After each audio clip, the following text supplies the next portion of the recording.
Keywords का प्रयोग नहीं करना है वेरिएबल के नाम के रूप में।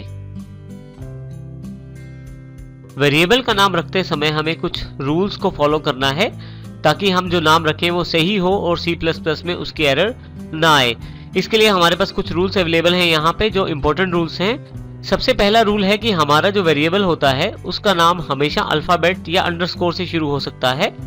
हम कभी भी किसी वेरिएबल के नाम को किसी नंबर से स्टार्ट नहीं कर सकते। हम वेरिएबल का नाम किसी अल्फाबेट से स्टार्ट करके बाद में नंबर्स लगा सकते हैं, परंतु नंबर्स हम पहले नहीं लगा सकते।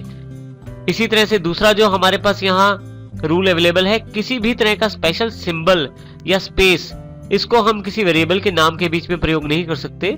स्पेशल सिंबल में जैसे स्टार, कोमा, परसेंटेज, डॉलर इत्यादि के सिंबल्स को हम अपने वेरिएबल नेम के बीच में प्रयोग नहीं करते और ना ही हम अपने वेरिएबल नेम के बीच में स्पेस प्रदान करते हैं।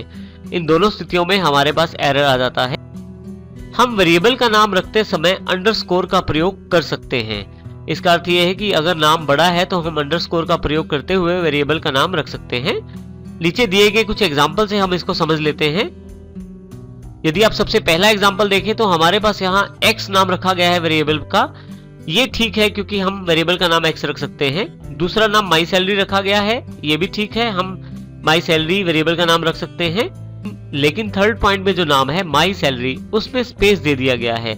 यहाँ पे एरर आ जाएगा आपके पास कंपाइलर के द्वारा, क्योंकि यहाँ पे स्पेस दिया गया है जो कि वेरिएबल के नाम के बीच में अलाउड नहीं होता।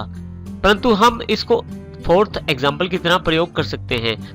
यदि वेरिएबल का नाम बड़ा है, अलग अलग वर्ड से मिलकर बना है, तो हम यहाँ पे अंडरस्कोर का प्रयोग कर सकते हैं, परंतु स्पेस नहीं छोड़ सकते। इस कारण जो फोर्थ एग्जाम्पल हमने लिया है ये बिल्कुल वैलिड है। फिफ्थ एग्जाम्पल वैलिड नहीं है क्योंकि हमने जो नाम रखा है वेरिएबल का उसको नंबर से स्टार्ट किया है। हम किसी भी वेरिएबल के नाम को किसी नंबर से स्टार्ट नहीं कर सकते। हम उल्टा कर सकते हैं, किसी नाम को सिक्स्थ एग्जाम्पल के अकॉर्डिंग हम अल्फाबेट से स्टार्ट कर सकते हैं और बाद में चाहे तो हम नंबर्स का यूज कर सकते हैं, परंतु स्टार्टिंग में हम नंबर नहीं लगा सकते। इसी कारण फिफ्थ नाम जो है वो इनवैलिड है और सिक्स्थ नाम जो है वो वैलिड है। इसी तरह से सेवंथ में जो है हमने वेरिएबल का नाम रखा है माई सैलरी के बीच में हमने यहाँ पे हाइफन का प्रयोग किया है, ये भी वैलिड नहीं है क्योंकि ये हाइफन एक स्पेशल सिंबल है। सिंबल्स में केवल अंडरस्कोर का प्रयोग ही किया जा सकता है, बाकी सभी सिंबल्स इनवैलिड होते हैं हमारे पास नेमिंग रूल्स के अंतर्गत। तो इस प्रकार इन नियम्स का ध्यान रखना पड़ता है हमें जब भी हम वेरिएबल का नाम रखते हैं। यहाँ हमारे पास कुछ और इंपॉर्टेंट रूल हैं, इनका ध्यान भी रखें। जब भी हम वेरिएबल बनाते हैं अपने C++ के प्रोग्राम में तो अपर केस और लोअर केस में बनाए गए वेरिएबल्स अलग अलग माने जाते हैं। इसका एग्जांपल हम यहाँ से देख सकते हैं। फर्स्ट वाला एग्जांपल जिसमें स्मॉल x को लिया गया है और सेकंड वाला एग्जांपल जिसमें कैपिटल X को लिया गया है। पहले वाले एग्जांपल में छोटे x को और दूसरे वाले एग्जांपल में बड़े वाले x को लिया गया है और ये दोनों ही वेरिएबल्स हमारे पास वैलिड हैं हमारे प्रोग्राम में, परंतु ध्यान ये रखना है कि ये दोनों वेरिएबल अलग अलग माने जाएंगे। बड़ा x और छोटा x दोनों वेरिएबल्स अलग हैं। इसका अर्थ है कि हमारे पास एक प्रोग्राम के अंदर दो वेरिएबल्स हैं। हम यहाँ पे इन दोनों वेरिएबल्स को अलग अलग ही मानकर चलेंगे।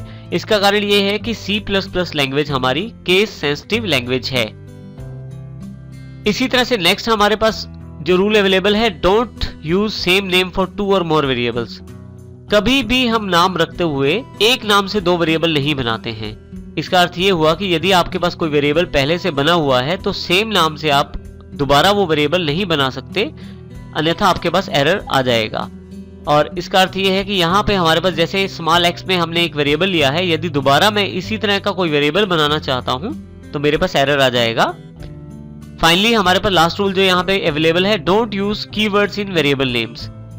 हमने लिस्ट ऑफ कीवर्ड्स देखी थी C++ में। उन कीवर्ड्स में आने वाले प्री डिफाइंड वर्ड्स को हम वेरिएबल नेम की तरह यूज नहीं कर सकते। जैसे कि यहाँ पे हमारे पास इंटीजर इक्वल टू 10 है। यहाँ ये इंटीजर एक प्री डिफाइंड कीवर्ड है जिसका प्रयोग हम डेटा टाइप स्पेसिफाई करने के लिए करते हैं। हम यहाँ पे वेरिएबल नेम के रूप में इसका प्रयोग नहीं कर पाएंगे, अन्यथा हमारे पास एरर अवेलेबल हो जाएगा। तो हम कभी भी वेरिएबल का नाम रखते हुए प्री डिफाइंड कीवर्ड्स का प्रयोग नहीं करते। वेरिएबल को डिक्लेयर करने के लिए हमें दो चीजों की आवश्यकता होती है। सबसे पहले डेटा टाइप, उस वेरिएबल का प्रकार क्या है, और दूसरा हमारे पास वेरिएबल का नाम, उस वेरिएबल का नाम क्या है। अभी तक हमने जो जानकारी ली है वो वेरिएबल नेम के बारे में ली है। ये वाला सेक्शन हमने सीख लिया है।